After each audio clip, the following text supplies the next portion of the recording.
Le titulamos esta parte Más evidencias de conspiración, porque en los últimos días, y más recientemente, hace pocas horas, se ha presentado una serie de eventos que algunos podrían interpretar como aislados, ¿no? Pero hoy trataremos de observar con más detalles algunos de ellos para precisar qué es lo que está impulsando al mundo del sur y en especial qué es lo que está viviendo Venezuela. En este país están pasando cosas. Bueno, para nosotros los periodistas es el paraíso de las informaciones. Aquí pasa de todo, todos los días y cosas diferentes a lo que pasa en el resto del planeta. Se lo digo yo como periodista. Es un paraíso para el mundo del periodismo. Pero no se trata de eso. Por ejemplo, el canciller de Venezuela, Iván Gil, dio a conocer la posición del gobierno bolivariano frente a otras expresiones, así como acciones injerencistas y criminales que se generan desde Washington. Por ejemplo, aseguró que el mensaje que envían desde la Casa Blanca y particularmente del subsecretario del Departamento de Estado, Brian Nichols, es una revelación de las malas intenciones del gobierno de los Estados Unidos, dejando al desnudo sus implicaciones en el plan de magnicidio contra el presidente Nicolás Maduro. Asimismo, destaca que la dignidad del pueblo venezolano ha derrotado cada conspiración que ha intentado crear caos, destrucción y muerte. Y se despide con esta expresión: el imperio y sus lacayos de grandes apellidos no han podido ni podrán. Nosotros venceremos. Mientras tanto, el Ministerio Público de Venezuela presentó nuevos elementos. El fiscal general de la República, Tarek William Saab, informó sobre la detención de 2 hombres por planear otro atentado contra la vida del presidente de la República, Nicolás Maduro. En esta oportunidad, el oriental estado Monagas es el lugar donde se contaban y se están produciendo los hechos, porque allí 2 personas son acusadas de publicar fuertes amenazas que atentaban contra la vida del mandatario. Para el alto funcionario se trata de una conspiración continuada, estamos hablando del fiscal, ¿no?, impulsada principalmente por la oposición radical de la mano del imperialismo estadounidense. Asimismo, denunció la campaña mediática internacional que califica estas detenciones como desapariciones forzadas en un escenario de seguridad nacional que las potencias hegemónicas pretenden tergiversar en contra de Venezuela.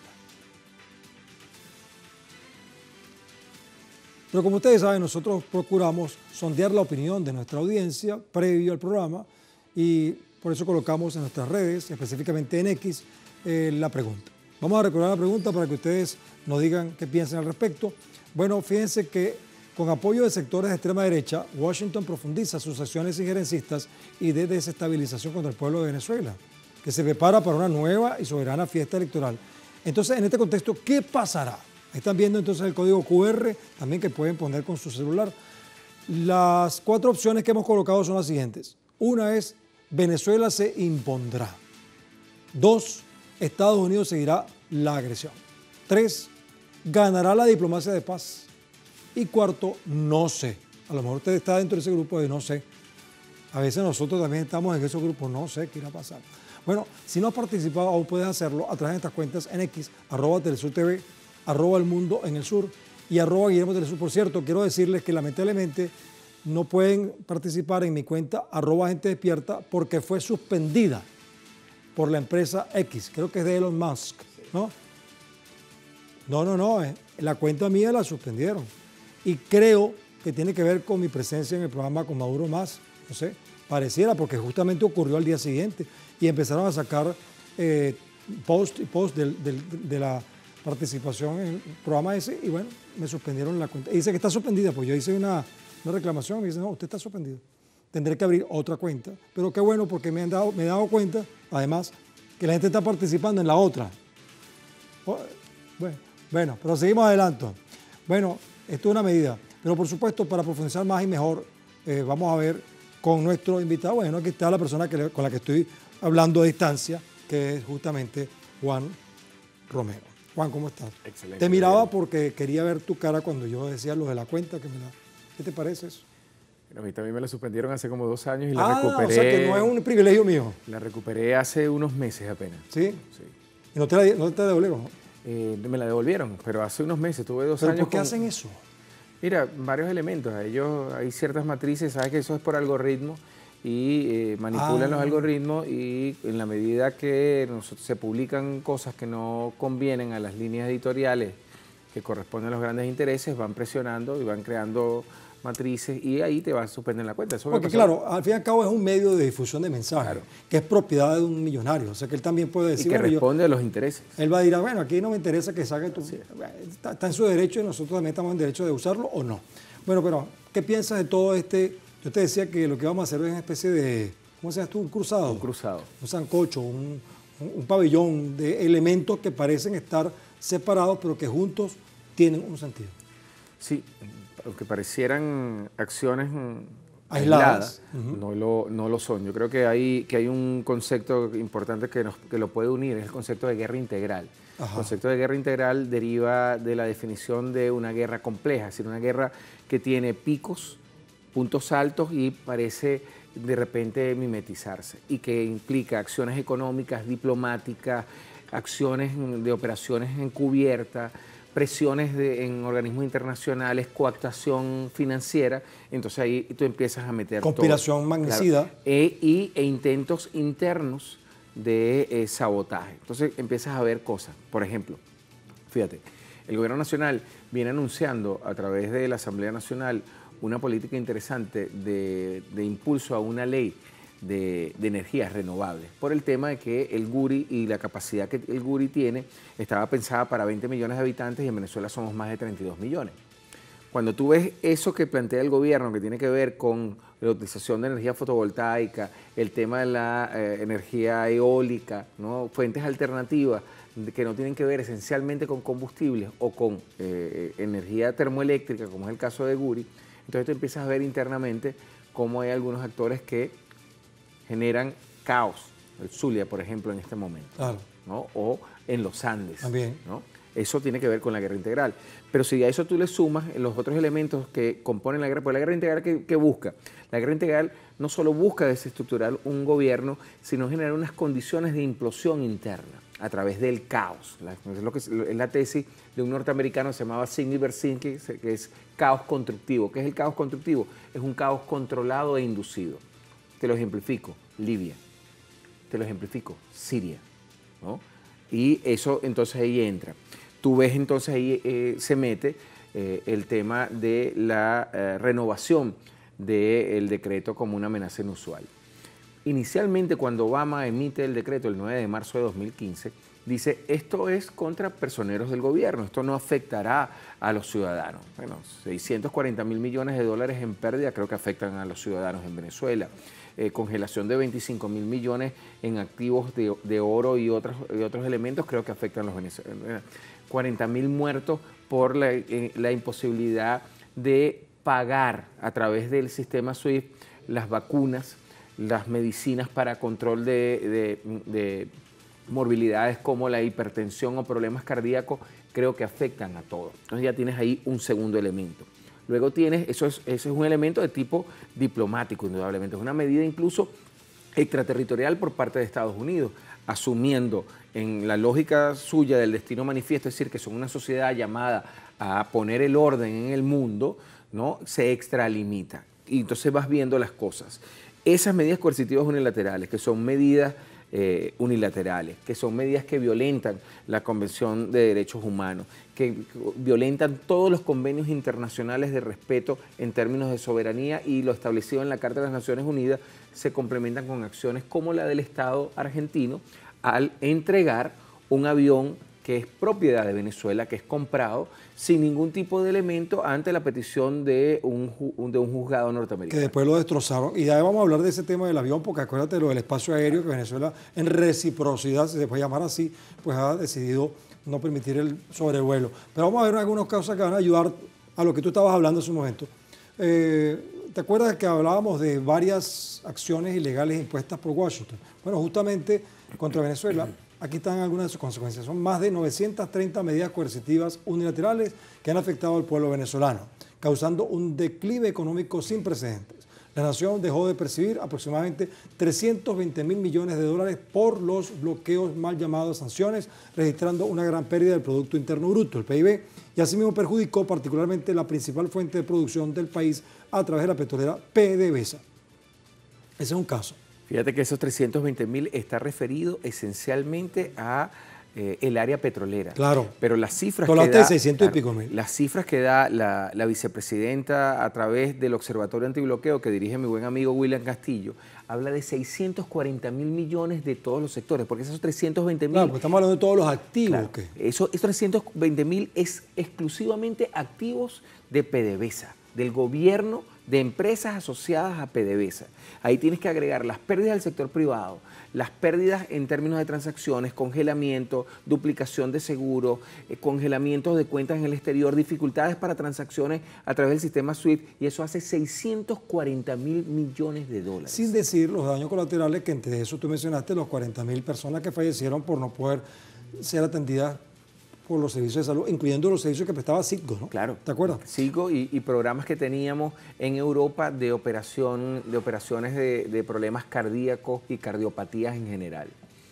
Bueno, fíjate tú, vamos a hablar entonces de estas últimas revelaciones del fiscal, esta conspiración. Algunos dicen que si son nuevas conspiraciones, o es la misma, o es parte de la otra. No sé. Mira, yo creo que hay una línea de continuidad. Yo la otra vez contigo lo definía bajo el concepto de agenda transgresora. Una agenda transgresora es aquella que se produce cuando dos actores políticos tienen propuestas completamente diferentes.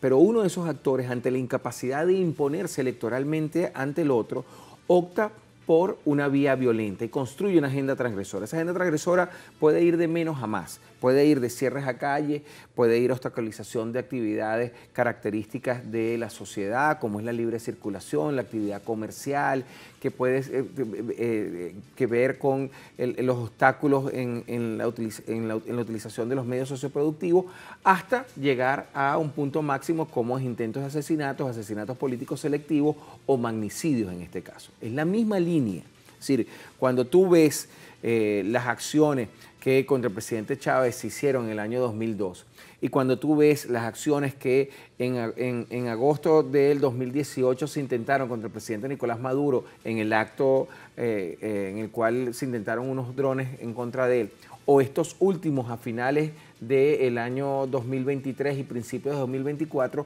ves una misma línea de continuidad. Lo que varían son los actores con los que lo intentan: militares, paramilitares, sicarios, ¿no? Utilizando el paramilitarismo y la utilización de bandas comerciales. Eso se recuerda para los que nos siguen. Por supuesto, a lo mejor el nombre no les suena, lo del Coqui, la J905, la utilización de bandas criminales.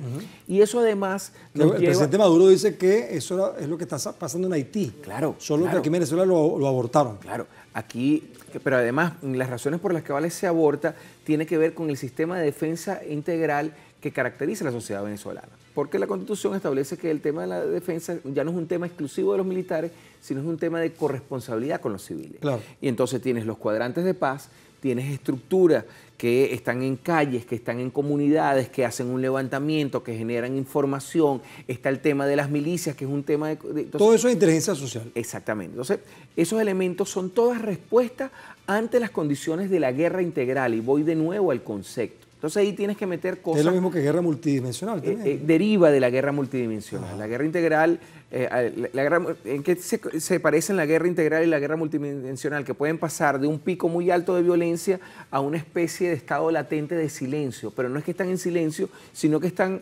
subyacentes a operaciones negras, lo que llaman Black Operation en los manuales de guerra de los Estados Unidos, que tienen que ver con localización de actores, con objetivos en la sociedad civil para generar colapso. Te doy dos nuevos ejemplos para los que nos siguen. El asesinato de Otaiza y el asesinato del diputado de la Asamblea Nacional más joven, Robert Serra. Sí. Fueron asesinatos a través del paramilitarismo, utilizando elementos para generar violencia y generar caos. Intimidar también. Intimidar. Entonces ahí entra otro elemento que parece que estuviera aislado.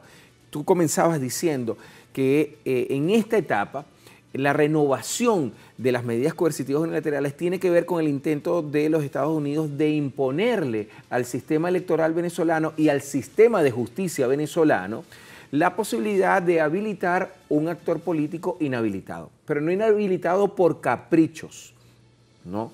Inhabilitado porque, uno, ejerció en un momento determinado la representación de un gobierno extranjero sin autorización. La Constitución establece que los diputados en ejercicio, yo soy diputado nacional, para recibir una condecoración o ir a un encuentro con un gobierno extranjero tengo que tener permiso.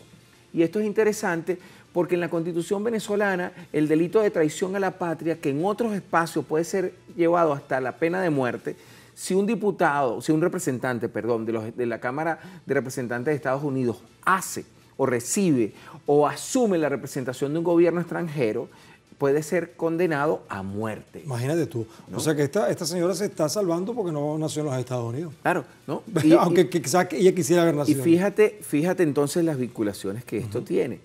Es la candidata indudable. No podemos olvidar aquella imagen de María Corina Machado entrevistándose con el presidente George W. Bush. No podemos evitar la imagen de María Corina Machado entrevistándose con Trump y con John Bolton, que estamos hablando, dos de los actores que impulsaron el incremento de esas más de 930 medidas. Es la candidata de ella. Es la candidata. Ahora, el tema es que tiene una habilitación. Claro, ella puede presentarse al CNE, pero el sistema no la va a dejar inscribirse. Claro, porque si yo soy la candidata de los Estados Unidos, se puede. No, aquí son candidatos venezolanos. No sé si será esa la respuesta que le darán, pero en todo caso vamos a hacer una pausa y vamos muy bien. Recordemos que eran 5 conspiraciones, no sé si ahora habrá una sexta conspiración, seguramente sexta conspiración que se va a agregar a la lista. Pero bueno, vamos a hacer entonces ahora el recordatorio de qué es lo que estamos nosotros preguntando y ahí está nuestro código QR que nos van a mostrar de inmediato. Exacto, ahí está la pregunta y ahí están las 4 opciones, ustedes pueden participar y así nos ayudan entonces a confeccionar una más amplia visión de la realidad. Porque acuérdense que nosotros no somos dueños de la verdad, ustedes tampoco, pero juntos nos aproximamos a ella, ¿verdad? Bueno, al volver vamos a abordar las razones de la inhabilitación justamente de María Corina Machado y los ataques continuos contra el pueblo venezolano mediante sanciones coercitivas impuestas por Washington de cara a las elecciones del 28 de julio. Queden con nosotros, porque estamos aquí tratando de entender el mundo desde el sur.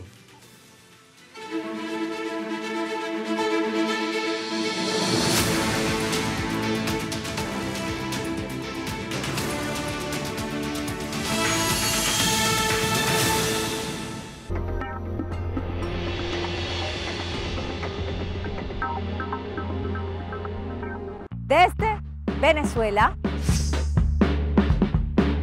hasta Argentina. Telesur conecta fronteras. Telesur siempre da más.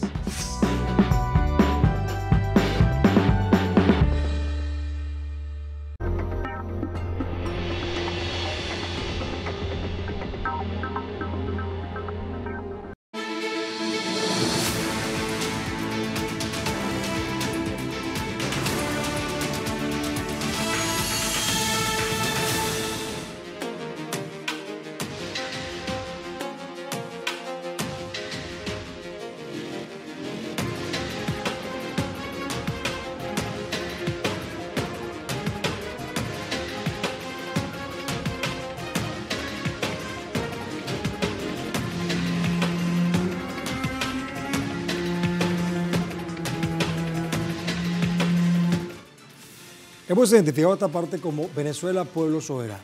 Quiero decirte, Juan, tu invitado de hoy, si quieren me lo muestran, ¿no? Aquí está con nosotros Juan Romero, que yo he tenido la oportunidad como periodista de conversar con mucha gente, tú también seguramente, pero incluso con gente muy opuesta al gobierno de Maduro, pero cuando le hablamos de injerencia estadounidense, no, espérate un momentico.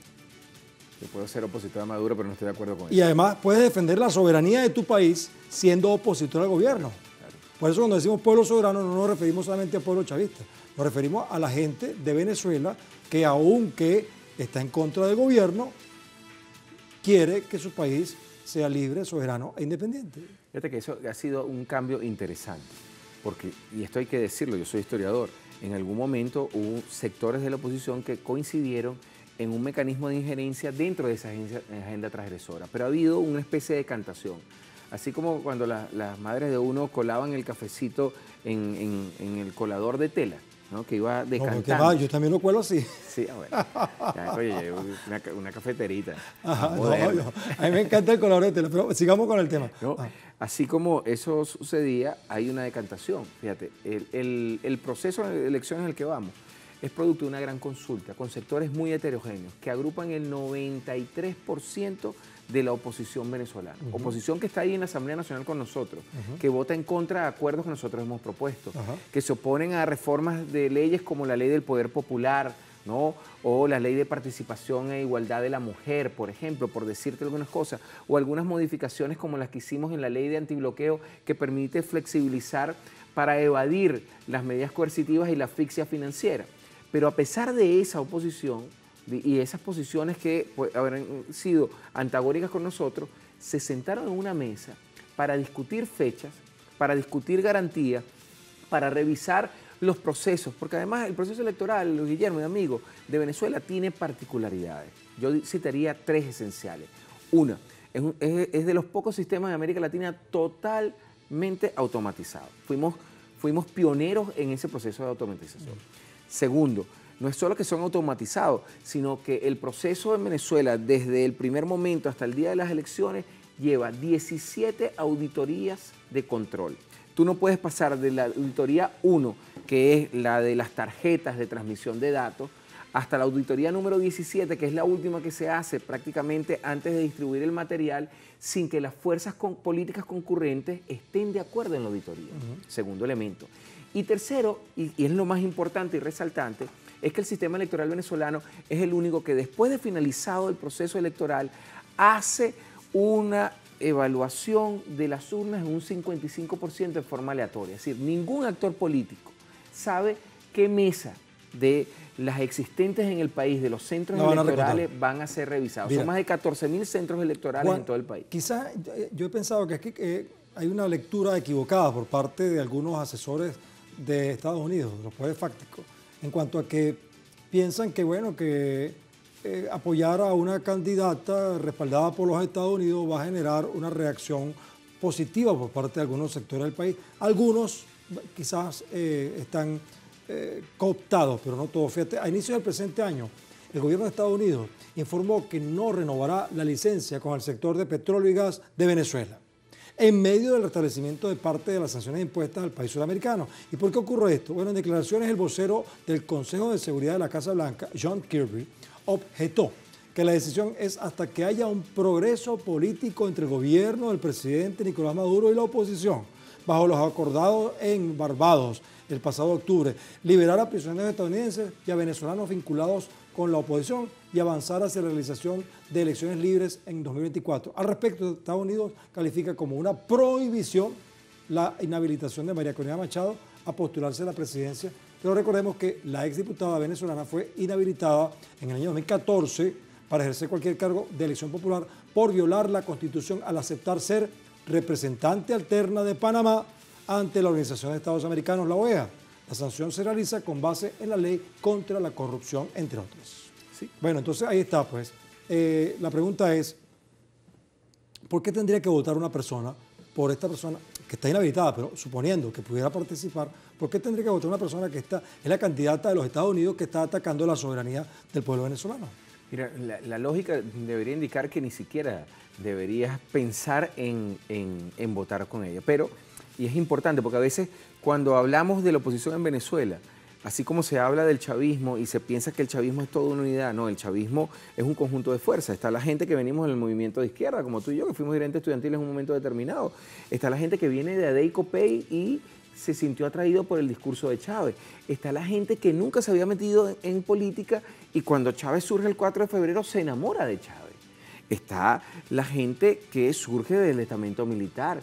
Y hay otra gente que viene de los movimientos sociales, culturales de resistencia en la década de los 70 y los 80, y eso es el chavismo. Bueno, en la oposición tampoco podemos hablar de una unidad de la oposición, porque la oposición tiene, por una parte, actores sumamente radicales, posfascistas, según un concepto importante de un italiano que se llama Enzo Traverso, ¿no?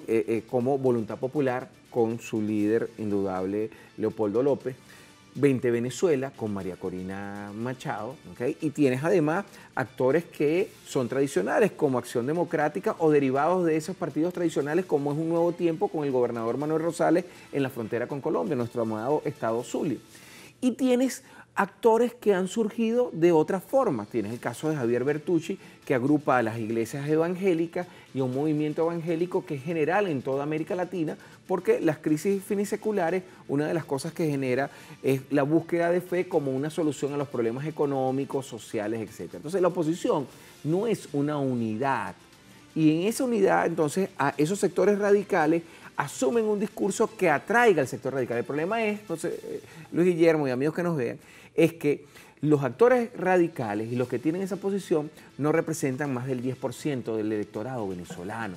Entonces quedan fuera del escenario electoral. Al quedar fuera del escenario electoral, entra el juego de la guerra integral. Es decir, Estados Unidos no logra que esos actores con ese discurso radical que se identifica con las posiciones del posfascismo que caracterizan a los Estados Unidos y que te explica por qué Biden y el gobierno norteamericano sigue apoyando con armas el genocidio que ocurre en Palestina y guarda silencio a la violación de derechos humanos a través de los organismos como la Corte Internacional de Justicia o el Comité de Derechos Humanos de las Naciones Unidas, pero apoya ese tipo de acción. Claro. ¿No? Yo creo que, fíjate, y me quedé pensando mientras tú hablabas de algo que estoy asociando. Si siguen las conspiraciones y María Corina dice que es hasta el final, ¿será que ya están preparando otra conspiración hasta el final? No me lo digas todavía, porque el jefe de Estado, Nicolás Maduro, aseguró que más de 4 millones de personas se han postulado, en este caso, para ofrecer a Maduro como candidato presidencial. Ante la información, el primer mandatario convocó a una delegación de observadores de la Comunidad de Estados Latinoamericanos y Caribeños, la CELAC, y de la Organización de las Naciones Unidas, la ONU, a participar en las próximas elecciones presidenciales como veedores, a celebrarse en julio con el objetivo de garantizar un proceso electoral confiable, como siempre, tras campaña mediática permanente sobre Venezuela, en la que alegan que es un país de tiranía y violación de derechos civiles.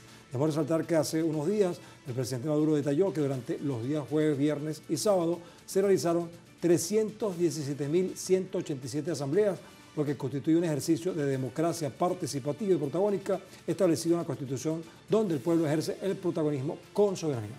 Además, puedo decirles otras cosas más. El gobierno de Venezuela veta de su espacio aéreo a Argentina hasta que compense los daños al avión de la compañía estatal Conviasa, el Entrasur, que fue retenido en la capital bonaerense desde junio de 2022 y enviado a Estados Unidos hace un par de semanas, donde fue destrozado.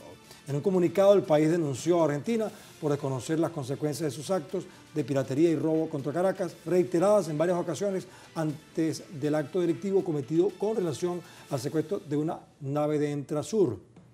En tanto, pondrá en práctica todas las medidas de corte jurídico, diplomático y político para salvaguardar los derechos que le asisten en su soberanía y la defensa de los bienes patrimoniales, que por cierto en este caso el avión se dice que tiene un costo de 80 millones de dólares que esta gente, oye, pensábamos que iban a utilizar ese avión para ayuda humanitaria a Palestina o para aeroambulancia. No, lo picaron en pedazos, como diciendo, ahí está, pues. Salió Simonovic, por cierto, diciendo, en un tuit diciendo, ahí está, así que se derrota el terrorismo. Claro.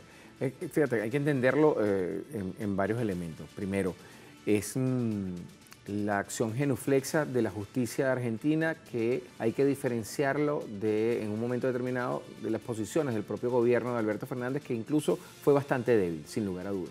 Porque, primero, la detención del avión en Ezeiza violentó todos los procedimientos. Se detiene bajo el alegato de que habían representantes de las fuerzas iraníes piloteando el avión y ejerciendo labores de espionaje. Al final se comprobó que eran parte de un acuerdo entre la aeronáutica iraní, a la cual Venezuela le compra el avión de Entrasur, que es de Boeing, y lo paga legalmente, ¿no? Y se comprueba que no es ninguna fuerza especial, son liberados los tripulantes venezolanos e iraníes, pero el juez retiene ante una petición de un tribunal norteamericano la aeronave. El gobierno de Alberto Fernández realmente no hizo mucho en relación a eso, y eso tiene que ver con la ambigüedad de esta nueva ola de progresismo. Cuando llega Milei, violentando el derecho internacional y todos los convenios de aeronáutica, lo entrega. Ahora, fíjate, lo de Milei además es doblemente preocupante, ¿no? Porque es atender a la solicitud del gobierno de Estados Unidos y es permitir que ese avión salga sin un plan de vuelo definido, violentando las normas de la aeronáutica civil, y que los Estados Unidos entonces actúe como está, con la prepotencia. Te quito el avión, lo pico, ¿no? Demostrándote a ti en una acción de fuerza mi intento de que voy por más. Esto tiene que ver de nuevo con la agenda transgresora. Exacto, es lo que dice entonces María Corina, bueno, hasta el final. Mira, Juan, estamos con el tiempo que nos comió. Contigo ese es el problema, que dan ganas de seguir hablando, pero tenemos que concluir. Gracias por haber ido al Mundo del Sur. Pero quiero decirte a ti algo y también a nuestro público.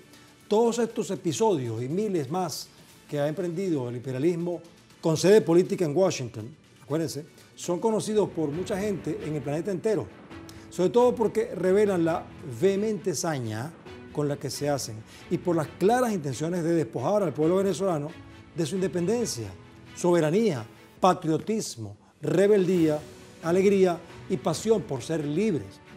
Pero obviamente todos los pueblos del orbe saben que las acciones políticas ilegales que desarrollan los poderes fácticos imperiales a través de los instrumentos humanos que logran llegar a la Casa Blanca están fundamentados en su ambición de expandir su fortaleza capitalista mediante las riquezas del territorio venezolano.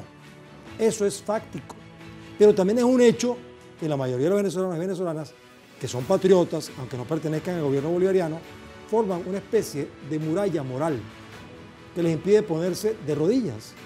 Y eso es lo que proyecta Venezuela para el mundo desde el sol.